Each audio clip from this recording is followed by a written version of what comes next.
नमस्कार दोस्तों। OCN network में आपका स्वागत है। मैं हूं ओमकार चौधरी। मेरे साथ जुड़ गए हैं धीरेन्द्र पुंडीर जी। उनका स्वागत कर लेते हैं। धीरेन्द्र जी, बहुत स्वागत। नमस्कार। नमस्कार।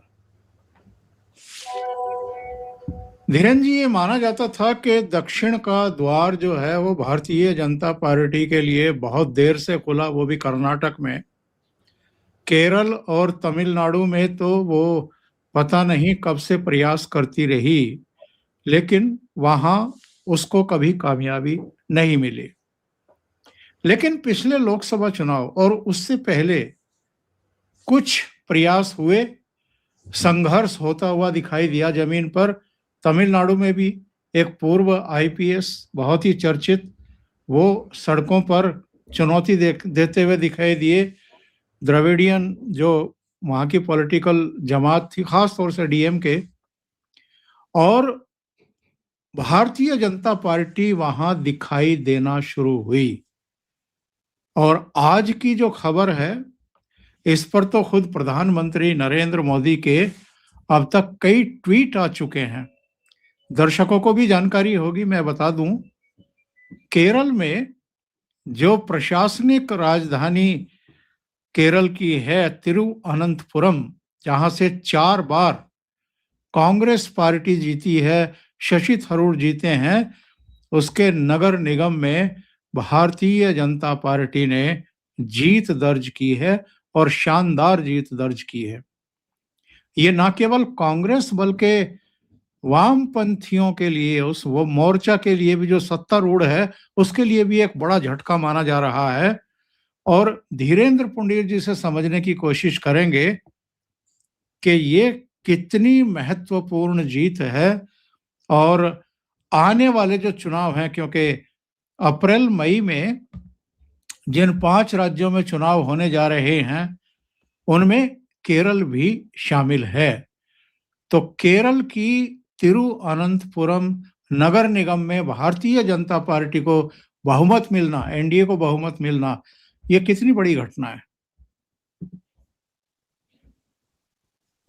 सर नमस्कार, आपको भी और तमाम दर्शकों को भी बहुत बहुत नमस्कार। दरअसल ये एक बहुत बड़ा चेंज हो सकता है। इसको अगर हम ये कहें कि दक्षिण की राजनीति में धीरे धीरे बीजेपी बहुत बड़ा जो है अपने आप को प्रदर्शित कर रही है कि वो ग्राउंड पर अपने पैर जमा रही है। कर्नाटक में जीत हासिल की, तमिलनाडु में दिख रहे हैं और केरल में अब वो धीरे धीरे नंबर 2 की तरफ बढ़ चुके हैं। ये बहुत बड़ा चमत्कार है, क्योंकि ऐसा नहीं है कि ये हम लोग इसको अब ऐसे देख रहे हैं, क्योंकि पीएम ने भी कहा ऐसे। लेकिन मैं 24 घंटे पहले ही, मतलब आपसे मैं बात में बता भी रहा था, ठीक 24 घंटे पहले हम इसको एनालाइज कर रहे थे केरल को, तो उसमें ये साफ था कि बीजेपी वहां रिप्लेस कर रही है। हालांकि उसमें थोड़ा सा हम लोगों का ये मानना था कि कांग्रेस जल्दी जाएगी, लेकिन चूंकि 2-3 इसमें बड़े इंटरेस्टिंग वो दिख रहे हैं, क्योंकि मैं आपको रिकॉर्ड के तौर पर बता देता हूं कि सबसे पहले तो उन्होंने क्या किया है कि जो तिरुवनंतपुरम है, जहां पिछले 2 बार से बीजेपी बस मार्जिनली हार रही है। मार्जिनली मतलब वहां उसको आप लोकसभा में कह सकते हैं, एक बार 15,000 से, एक बार 16,000 से, सिर्फ इतना। जबकि वहां बड़ी ताकत के साथ कांग्रेस लड़ती है। एलडीएफ के लिए वो बड़ी चुनौती की सीट है, वहां से शशि थरूर जीत के आते हैं। इस बार राजीव चंद्रशेखर को न केवल जिम्मेदारी दी थी, बल्कि उन्होंने एक शानदार लड़ाई लड़ी थी। वो पिछली बार का मोमेंटम बनाए रखा और अब इस बार तो मुझे लगता है कि ये जो है, अगर आप ये समझिए, अगर तिरुवनंतपुरम में आप कोई चीज नगर निगम जीतते हैं तो इसका मैसेज जाता है। केरल की राजनीति में इसका मैसेज जाता है। जिस लाल झंडे, जिस तिरंगे, वो जो कांग्रेस वाला तिरंगा है, उसके अलावा तो वहां बाकी कुछ दिख ही नहीं रहा था। वहां कांग्रेस दोनों मिल जाते थे जब उनको एक एक तरह की दुर्भिसंधि थी दोनों पार्टियों के बीच में कि तीसरे को आने नहीं देना है। वो दोनों मिलके, यानी चर्च और जो मस्जिद है, उनकी राजनीति के साथ रह के भी वो मंदिर को दबाने के लिए, अपमानित करने के लिए जो कर सकते हैं वो कर रहे हैं। ये इस संदर्भ में आ रहा है क्योंकि आप देख रहे सबरीमाला में पीढ़म से सोना चुराया गया। इसके अलावा फिर आपने दूसरे मंदिरों का देखा किस तरह से हर एक मंदिर पे उनके कब्जे, उनकी तमाम चोरियों की घटनाएं, और ये होना कि साहब आप दूसरे धर्मों के में तो अल्पसंख्यक होने के नाते वहां जा नहीं सकते हैं, लेकिन बहुसंख्यक है तो इनका सब कुछ कब्जाया जा सकता है, अपमानित भी किया जा सकता है, इनके पैसे से लिया भी जा सकता है। अभी सुप्रीम कोर्ट के चीफ जस्टिस सीजेआई ने जो बिल्कुल एकदम पिन द पॉइंट कहा कि मंदिर का पैसा देवता का है, वो ये कम्युनिस्ट पार्टियां उसको सहकारी बैंकों को दे रही, वो बैंक जो लूट के लिए फेमस हो जाते हैं। सहकारी बैंकों का मतलब सिर्फ सत्तारूढ़ पार्टी के लिए कॉफर का इंतजाम करना, उनके लोगों के लिए लूट का इंतजाम करना। जहां शरद पवार को अगर कहते हैं सहकारी वो जो किंग कहा जाता है, वो इसीलिए क्योंकि वो उस पैसे को इकट्ठा करते थे। अब आज की जो घटना है, अगर मैं उस पर देखूं, जो अभी तक की मतलब पूरा फाइनल जब आ जाएंगे उस पर चर्चा उस वक्त भी होगी, लेकिन अभी जो है ये 101 एनडीए ने 50 सीटें जीती हैं, 101 वार्ड हैं, तो 50 सीटें जीत ली, यानी ये माना जा सकता है 4 दशक से, यानी 40 साल से जो लेफ्ट डेमोक्रेटिक फ्रंट का नगर निगम ताकत बनी हुई थी उसको उड़ा दिया सीधे तौर पर। एलडीएफ महज 29 सीटों पे है, मतलब आप ये नहीं मान सकते कि भाई साहब वो आ जाएगा या नहीं, वो 29 सीटों पर है। और यूडीएफ तीसरे नंबर पर चला गया, जो मैं कह रहा था कल भी हम लोग यही बात कि ये सब हुआ, और पीएम मोदी इस पर यकीनन बहुत खुश होंगे। एक और इंटरेस्टिंग बात है कि देश का सबसे बड़ा नेता, देश का प्रधानमंत्री, वो अपनी पार्टी के छोटे छोटी जीत पर बड़ी बड़ी उनको अपने कार्यकर्ताओं को शुभकामनाएं देते हैं, बधाई देते हैं, और ये कहते हैं कि और आगे तैयारी करनी है। वो जिम्मेदारी का भाव डाल देते हैं कि ये मैंने देखो तुम्हारा ट्वीट किया है, मेरे साथ जुड़ी हुई हर एक सीट। तो ये एक बहुत बड़ी बात है। मुझे लगता है कि वो तैयारी हो रही है, चुनाव होना है, और आज जो है देखिए, बाकी सब में आपको मैं बता दूं, ये ना समझें कि बाकी सब जगह वो है, आपको देखना पड़ेगा एलडीएफ वहां बुरी तरह हार रहा है, एलडीएफ पिछड़ा हुआ है अभी तक। बीजेपी को पलक्कड़ नगर पालिका पे तीसरी बार लगातार बीजेपी जीत रही है। आप ये समझ लिए, पालक्काड़ में बीजेपी लगातार तीसरी बार जीत रही है, 25 सीटें जीत चुकी है, 53 की वो सीट है, 2 बहुमत से कम है, फिर भी सबसे बड़ी पार्टी है, 2 उसको मिल जाएंगे। और जो अभी संपूर्ण परिणाम नहीं आ रहे, चूंकि जब हम बात कर रहे हैं उस समय आने का है और पूरा उनको एनालाइज करना, चूंकि हमको वहीं के अखबारों के हिसाब से देखना पड़ रहा है, कोई नेशनल चैनल या नेशनल अखबार तो उसको देता नहीं है। अब एक है त्रिपुनिथुरा नगर पालिका, यहां भी 55 में से 21 सीटें जीती हैं बीजेपी ने। इस निकाय पे पहली बार बीजेपी आ रही है। तो जो सबसे बड़ा फायदा हुआ, एक तो ये हुआ कि आप ये कहने की तरफ आ गए कि आपने एलडीएफ का गढ़ तोड़ दिया और पूरे में एक रिप्रेजेंटेटिव, एक मनोवैज्ञानिक बढ़त हासिल की है। दूसरा क्या है? दूसरा यह है कि कांग्रेस को आपने वहां पछाड़ा है, कांग्रेस बाकी सब जगह पर एलडीएफ को हरा रही है। इसका मैं आपको अभी एक बहुत ही, जो चूंकि लोग अभी उसको देखे नहीं होंगे, मुझे लगता है कि एक बहुत ही जबरदस्त तरीके से एक अगर हम ये इसको देखें कि ये बड़ा ही जबरदस्त तरीके से, सर मैं ये कह सकता हूं ओंकार सर, कि जिस तरह से ये बड़ा मामला, एक जिस तरह से इसमें होने क्या जा रहा है ये समझने की जरूरत है। ये इस तरह से समझा जा सकता है कि एलडीएफ सत्ता में नहीं आ रही है, अगर यूडीएफ को इतनी ताकत मिल रही है तो एलडीएफ किस पर बेस्ड है? एलडीएफ हिंदू वोटों पर बेस्ड है, इसको समझने की जरूरत है। दर्शकों के लिए मैं ये बता रहा हूं, आपके लिए एक कोई हवा में जो है वो नहीं मैं कह रहा हूं कि जो कोई हवा का आपको नैरेटिव लगेगा या शब्दों का, मैं ग्राउंड की रियलिटीज बता रहा हूं। वहां 18 और 26% दोनों मिलके, मुस्लिम 26%, 18% वहां आपके क्रिश्चियन है, और 55 से पहले ज्यादा थे, 58 के करीब थे, लेकिन अब 55% हिंदू हैं। लेकिन वही हिंदू एलडीएफ का वोट बैंक थे, मुस्लिम्स और क्रिश्चियंस कांग्रेस का वोट बैंक रहे। तो ऐसे में अगर एलडीएफ की हार बड़ी दिखती है तो वो वोटर जो कांग्रेस को नहीं देना चाहते, कांग्रेस को जीतने नहीं देना चाहते, वो आएंगे कांग्रेस बीजेपी की तरफ। ये मेजर चेंज होने जा रहा है जो अभी हमको दिख नहीं रहा है इसमें से। जी, बहुत बड़ी बात आप कह रहे हैं धीरेन जी। अभी तक केरल में एलडीएफ और यूडीएफ के बीच में लड़ाई सीमित रहती थी। भाजपा की जो तिरुअनंतपुरम में ये शानदार जीत है, दस्तक है, क्या केरल में बड़े बदलाव के संकेत दिखाई दे रहे हैं और एक आकुलाहट है, एक बेचैनी है वहां के मतदाताओं में, वो विकल्प की तलाश में है, उनका मोहभंग हो चुका है एलडीएफ और यूडीएफ से? दरअसल अति सर्वत्र वर्जित ये कहा गया है। इन लोगों ने ये पिछले कुछ समय से एलडीएफ और यूडीएफ इन दोनों ने पूरे केरल के अंदर से सनातन संस्कृति को नष्ट किया। उन्होंने एजवा कम्युनिटी को ले लिया। उन्होंने, चूंकि वो 32 से 34% है, उनको, चूंकि देखिए ऐसा भी नहीं है कि वहां चेंजेस नहीं आते, जातिगत परंपराओं के मुताबिक जो समय रहा होगा उसको सुधार आंदोलन चलाने के नाम पर यह शुरू हुआ। दरअसल दर्शकों को यह तो मालूम है कि 1957 में दुनिया की पहली चुनी गई सरकार, पहली, देखिए आप कभी भी लोकतंत्र को आप देखिए, बहुत इंटरेस्टिंग होता है सर जब मैं इस तरह की चीजों को देखता हूँ। हिस्ट्री बड़ी दिलचस्प मुझे लगती है कि हम लोग नैरेटिव की वार में कहीं दिखते नहीं। क्यों? क्योंकि हम लोगों ने नैरेटिव देखे, बनाए नहीं। आप ये सोचिए 1957 में पहली बार चुनाव में जीतती है पूरी दुनिया में इलेक्टेड तरीके से वामपंथी सरकार, जबकि उससे पहले तो बहुत जगह वामपंथ आ चुका था, क्योंकि वो निरसंस तरीके से आया, वो तख्ता पलट करके आया, हिंसा से आया। यहां पहली बार आया तो मेरे लिए बड़ा दिलचस्प था ये, क्योंकि ये तो पढ़ते रहे, तो मैंने उसको देखने की कोशिश की कि ये आया कैसे। तो आपको ये हैरानी होगी कि वो एलडीएफ वहां जो सत्ता में आया वो मुस्लिम वोटरों के साथ आया, क्योंकि जो कट्टर जिहादी माइंडसेट मालाबार का था, जिसने मोपला विद्रोह किया, जिसने हिंदुओं औरतों के साथ जितने रेप अत्याचार, जिस तरह से उनके प्राइवेट पार्ट काट दिए गए, बच्चों को चीर दिया गया, ये बड़ा बहुत ही विभत्स है। उसको लिखने वाले अंग्रेज भी कांप गए थे और हिंदुओं की लाशों से कुएं पाट दिए थे, क्योंकि उनको ये लगा था खिलाफत आ गई, खलीफा होगा और खलीफा में सबसे पहले काफिरों को मारना है।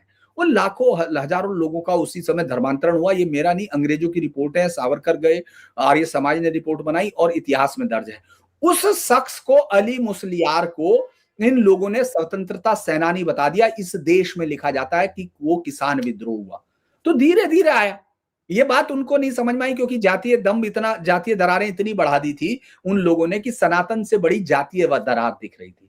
वो लंबे समय से लेफ्ट ने उसका फायदा उठाया, कांग्रेस ने डिवीजन धर्म का उठा के उसका फायदा उठाया, और 1957 में सरकार की जीत इसलिए हुई क्योंकि जो मालाबार था वो राज्य पुनर्गठन में पहली बार केरल में शामिल किया गया था, वरना उससे पहले वो मद्रास में आता था। तो इसीलिए वो जो जीत के जिहादी आइडिया था वहां, जो इंडियन यूनियन मुस्लिम लीग थी, वो मुस्लिम लीग उस समय जीत की स्थिति में नहीं थी, लिहाजा मुसलमानों ने हिंदू कांग्रेस को हराने के लिए एक एलडीएफ को वोट किया। ये सबसे पहला कारण था। ये जीत का रहस्य है जो लोग लेफ्ट के हिस्टोरियन बताना नहीं चाहते। दूसरा, अगर हम इसको देखें, उसके बाद आप देखिए धार्मिक अधिकारों पे सनातन को लगातार वो करते चले गए, उन पर मतलब क्रश करते चले गए। सबरीमाला मंदिर है, स्वामी ब्रह्मचारी स्वामी, उनको अयप्पा स्वामी के लिए उन्होंने, और कौन कौन महिलाएं गई? ये तमाम महिलाएं गई जो लेफ्ट लिबरल की, जो जिनके वीडियोस से लेके सब चीजें, जब वो मस्जिद में जाती हैं, चर्च में जाती हैं, दुपट्टा डाल लेंगी, लेकिन हिंदू धर्म के अंदर उनको जाना है। वो नमाज नहीं पढ़ सकती, इस पे कभी बहस नहीं हुई। तो जब तक इंटरनेट नहीं आया था तब तक केरल, तमिलनाडु या उन सब में नॉर्दर्न इंडिया के खिलाफ गंदा, घटिया, ये तमाम चीजों के साथ वो ब्राह्मण मेंटेलिटी, मनुस्मृति, ये सब कहानियां वहां चलती रही। सोशल मीडिया के आने के बाद ये दरारें टूटी हैं और उनसे सच और चेहरा आने लगा कि लेफ्ट है क्या, नक्सल है क्या। क्योंकि वहां तो नक्सल नहीं दिख रहा था। नक्सल कत्ल और कत्लो गारित कर रहा था छत्तीसगढ़ में, मध्य प्रदेश में, आप बिहार में, झारखंड में, बंगाल में, यूपी के सोनभद्र और उस सारे इलाकों में। तो वहां ये सब चीजें अब दिखने लगी और धीरे धीरे लोगों को लगने लगा कि ये सनातन को नष्ट करना चाहते हैं। और सनातन को नष्ट करने का मतलब एक नेशनल आइडेंटिटी को खत्म कर देना चाहते हैं। तो धीरे धीरे लोग इकट्ठा हो रहे हैं, वो सोच रहे हैं। देखिए बीजेपी बहुत अच्छा अल्टरनेट होगा, उनको लगता है, बहुत सारे लोगों को लग रहा है, तो वो एक अच्छा अल्टरनेट है पब्लिक के लिए। पब्लिक उसको सेलेक्ट कर रही है। आपको जो कहना है वो कह सकते हैं। जी सर। बिल्कुल सही बात आप कह रहे हैं। मैं जानना चाहता हूं कि ये कांग्रेस के लिए बड़ा झटका है या वामपंथियों के लिए बड़ा झटका है?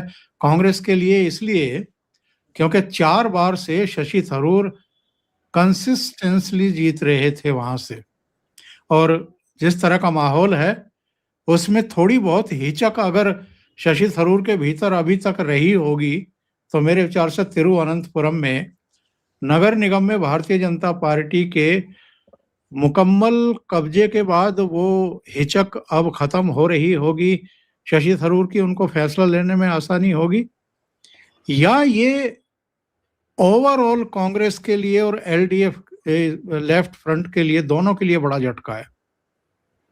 देखिए सर, कई बार क्या होता है, एक बचपन में हम लोग एक खिलौना देखते थे, वो जो नया नया आया था मेरे सामने, आप तो खैर उस समय हमसे सीनियर है, देखा होगा, एक लाइट जलती थी घर के कोने में, ड्राइंग रूम में रखा जाता था, वो स्विच लगाते थे, लाइट जलती थी, तो उसके अंदर बहुत सारे पार्टिकल्स होते थे, कलर में वो ऐसे ऐसे घूमते थे, क्योंकि पूरा एक होता था। अब वो कहाँ सेटल होगा ये नहीं पता, लेकिन वो देखने में अच्छा लगता था। जो ब्राउनियम मूवमेंट हम लोग साइंस में पढ़ते थे, उस तरह की मूवमेंट कहाँ कहा जा रहा, वो खूबसूरत लगता था। इस समय केरल की राजनीति में इस चुनाव से यही होगा। डस्ट कहां सेटल होगी नहीं मालूम है, लेकिन यह तय है कि उसने पूरा हिला के रख दिया। आप ये सोच के देखिए, ये कैसे समझा जा सकता है कि तिरुवनंतपुरम में लगातार 10 साल, सर मान लीजिए, एक अभी 2 साल अभी के और एक 5 साल पहले, जिसमें तिरुवनंतपुरम में एक बार 15,000 से, एक बार 16,000 से बीजेपी का हार रहा है, जबकि सीपीएम पूरी ताकत के साथ चुनाव लड़ रही है। तो सीपीएम नगर निगम में थी। नगर निगम का एक और लोगों को यह समझना चाहिए कि नगर निगम और आखिर देश के चुनाव में अंतर क्या होता है। नगर निगम में लोग अपने सामने रहने वाले लोगों पर यकीन करते हैं, जिनसे वो रोजमर्रा की समस्या होती है, नाली की समस्या है, सड़क की समस्या है, ट्रैफिक की समस्या है, जो मेजर नहीं, मतलब वो नहीं है, उनको लाइट या पोल्स कहाँ लगेंगे, ये सब समस्याएं होती है। उन सबको जब वो ये करते हैं, तो आप ये समझिए वो पार्टी अंदर धस चुकी होती है जिसको वो सेलेक्ट करते हैं। नेशनल में तो कई बार क्या होता है, आपने देखा होगा कि मोदी की लोकप्रियता इतनी है कि उनको विधानसभा में जो वोट मिलता है उससे कई गुना उनकी पार्टी को, मतलब कई परसेंटेज ऊपर मिलता है जब लोकसभा में होता है। वो एक अलग हो सकता है, लेकिन जब आप नीचे घुसते हैं, जब आप लोगों के अंदर डेली लाइफ में जब आपका रूटीन इंटरेक्शन होने लगता है, तो ये समझ लीजिए कि आप जमीन की आधारित पार्टी हो चुके हैं। सुरेश गोपी जीते थे पिछली बार शुरू से, अभी इस 2 सीटों पर वो लगातार बीजेपी लगभग क्लोज रही थी, और अब अलग अलग जगह पर उसकी जीत की ये खबरें उसके कार्यकर्ताओं का मनोबल ऊपर उठाएंगी। लगातार लंबे अरसे से पीएफआई और तमाम संगठन जो आईएसआईएस के हैं, आईएस तमाम, बिल्कुल। दूसरा एक और इंटरेस्टिंग चीज है सर, केरल को ये कह के बेचा जाता है कि वो सबसे ज्यादा लिटरेट है, वहां सांप्रदायिकता का कोई मतलब नहीं।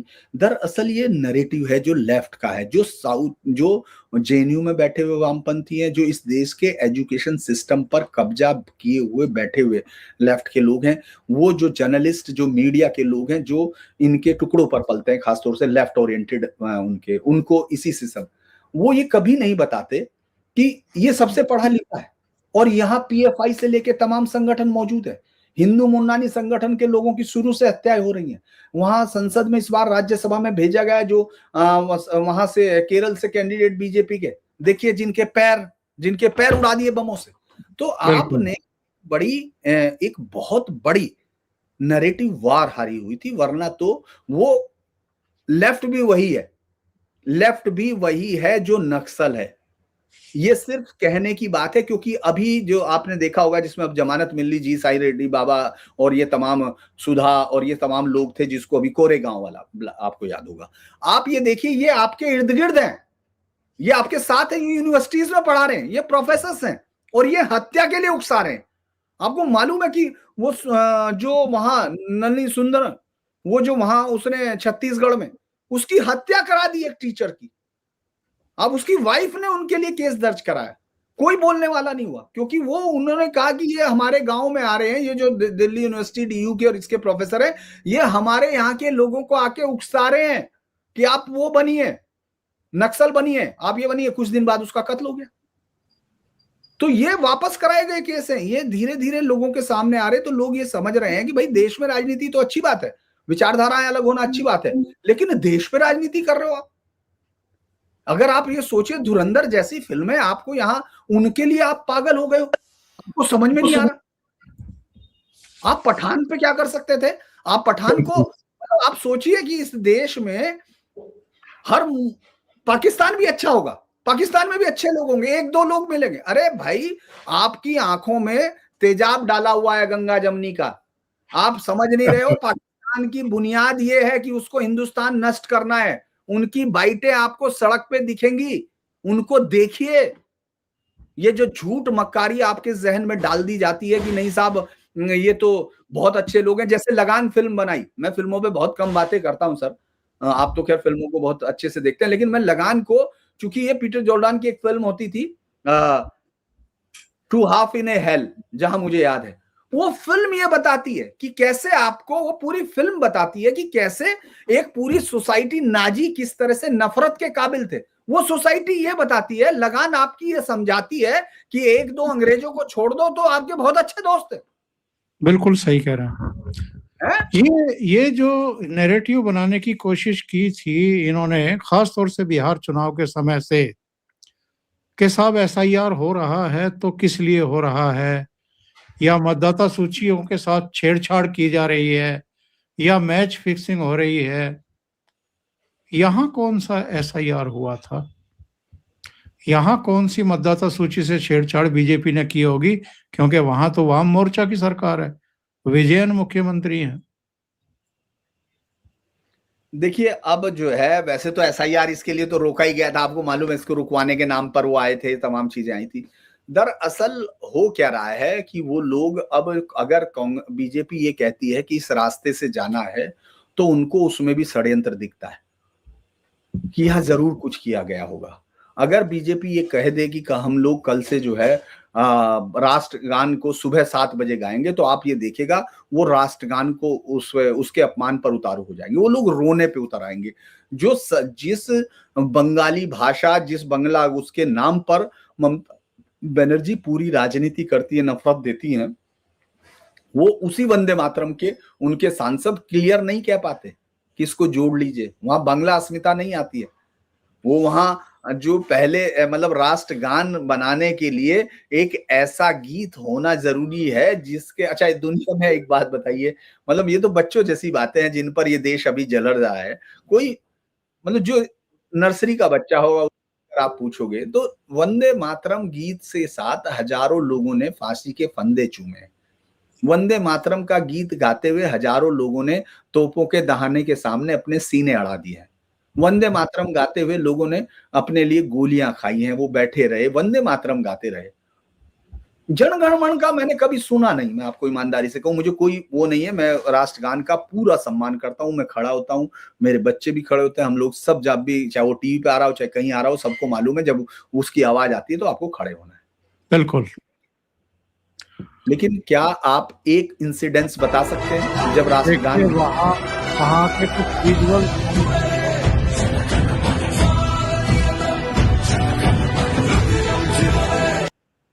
वहाँ के विजुअल्स आने शुरू हो गए हैं धीरेन्द्र जी। और ये झंडे लहराते हुए तो ममता बनर्जी भी देख रही होंगी। दरअसल इस समय पूरी तिरुवनंतपुरम का मैसेज तो वहां तक भी जाएगा। पूरी राजनीति में एक बदलाव आ रहा है। ये देश अब इस पर बात, जानते हैं इजराइल में जो लड़ाई है, अब इजराइल में हम लोग देखते हैं नेतन्याहू का विरोध हो रहा, बहुत ज्यादा जबरदस्त, ये सब खबरें आती हैं। लेकिन जब हम अंदर जाकर देखते हैं तो वो इसलिए हो रहा है कि उनको और एक्शन लेना चाहिए, दूसरी पार्टियां उनको और ज्यादा कह रही हैं। अभी ये इस देश में देखेंगे, चूंकि इस जिहाद को, इस कत्ल को, इस कत्लो गारत को, इस फर्जी थूक में थूकना, पीना, पानी पेशाब कर देना, महिला हिंदू बच्चियों को पेशाब पिला देना, 8 साल के बच्चे, 7 साल के बच्चे, ये नफरत कहां से लाते हैं? ये कहीं से तो आ रही होगी ना। आप, वो मदरसे में पढ़ रहा है और ये एमबीबीएस करके आके बटन दबा रहा है, वो इंजीनियरिंग के स्टूडेंट है। आज मैं ऐसे ही पाडुगा को पढ़ रहा था क्योंकि अखबार में था। आप सोचिए, साकिब नाचन अभी मरा है, पहले वो सिमी में था 2002 के 3 में, फिर वो बाद में इंडियन मुजाहिदीन में आता है, अब वो पीएफआई में आता है। क्या मजाक बना के रख दिया पूरे देश का यार। उसको शरिया गांव घोषित कर रहे हो, पूरी दुनिया में आप ये सोच के देखिए, पूरी दुनिया में मैं किसी को भी चैलेंज करता हूं, ये मुझे बताए कि शरिया एक भी देश में लागू है क्या? 57 देशों में थे, वो लागू नहीं कर सकते। वो ऐसा नफरत से भरा हुआ है, क्योंकि वो न्याय थोड़ी है, वो तो कानून है, जिसमें किसी गैर मुस्लिम के लिए सिवाय अपमान, नफरत और उसकी जिंदगी को नरक बनाने के अलावा कुछ नहीं है। महिलाओं के लिए जिंदगी में नरक के अलावा कुछ नहीं है। मैं तो हैरान हो जाता हूँ टीवी पे जब देखता, उस पे यूट्यूब पे देखता हूँ या वो व्हाट्सएप पर देखता हूँ, जब जिसमें आजकल महिलाएं, एक नया ट्रेंड शुरू हुआ है जिहादी खानम टाइप, वो लिखते हैं कि इस्लाम ने इतना ज्यादा महिलाओं को अधिकार दिया, उसके नीचे तुरंत लोग हलाला के फोटो डाल देते हैं, हलाला की वीडियो, हलाला कमेंट कर देते हैं वो हदीसें निकाल के। किसको ये बेवकूफ बनाना चाहते हैं? दरअसल अब ये देश धीरे धीरे अपनी आंखें खोल रहा है। देखिए, मैं ये नहीं कहता कि बीजेपी को ही जीतते रहना होगा या कोई भी पार्टी जीते, हम लोग एज ए जर्नलिस्ट उसको देख सकते हैं, लेकिन ये पार्टियों के लिए इसलिए हमको लॉबिंग करते हुए दिखते हैं लोगों को, क्योंकि वो कम से कम देश के खिलाफ नहीं खड़ी भाई। वो पाकिस्तान के उसको निशाने इम्तियाज नहीं देना चाहती। उसका कोई जनरल सेक्रेटरी मंत्री बना हुआ दिग्विजय सिंह जैसा आदमी आरएसएस को मुंबई बम कांड के पीछे, मुंबई हमले के पीछे नहीं ठहरा था। ये दुनिया का कोई और देश होता, आप सोच ही नहीं सकते क्या हो जाता उसके साथ वहां। आखिरी सवाल आपसे पूछूंगा, कांग्रेस के लिए, कांग्रेस की संभावना और उम्मीदों के लिए ये एक बहुत बड़ा आघात है, बहुत बड़े संकेत हैं, क्योंकि 10 साल से वहां वाम मोर्चा की सरकार है। अगर लोगों के दिलो दिमाग में कुछ बदलाव चल रहा है तो वो किसके बारे में सोचेंगे अब?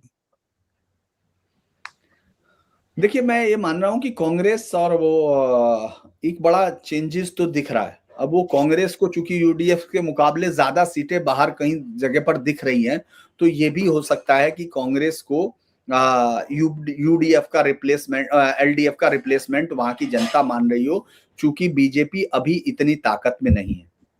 ये हो सकता है, ये चूंकि देखिए अभी भी मुस्लिम वोटों पर जो पूरा एक तरफा है वायनाड में, इसीलिए गई वहां, आप देखेंगे उनको प्रियंका गांधी, क्योंकि और मुस्लिम लीग उसका एक एक चीज बदलाव कर रही, उसका एक एक पैसा वो वसूल रही है, अपने समर्थन की एक एक रुपए की 25 गुना कीमत वसूल रही है। इसीलिए राहुल गांधी या प्रियंका गांधी या वो गाजा पैलेस्टाइन के जो वो आपको दिखते हैं ना, वो जो झोले लेके जाना, ये सब इसीलिए होता है क्योंकि हर किस्तें वसूलती है। यूनियन मुस्लिम लीग ने दिल्ली में ऑफिस खोल लिया, जो कभी 1947 के बाद बंद हो गया था, उसका ऑफिस खुला बहुत बड़ा।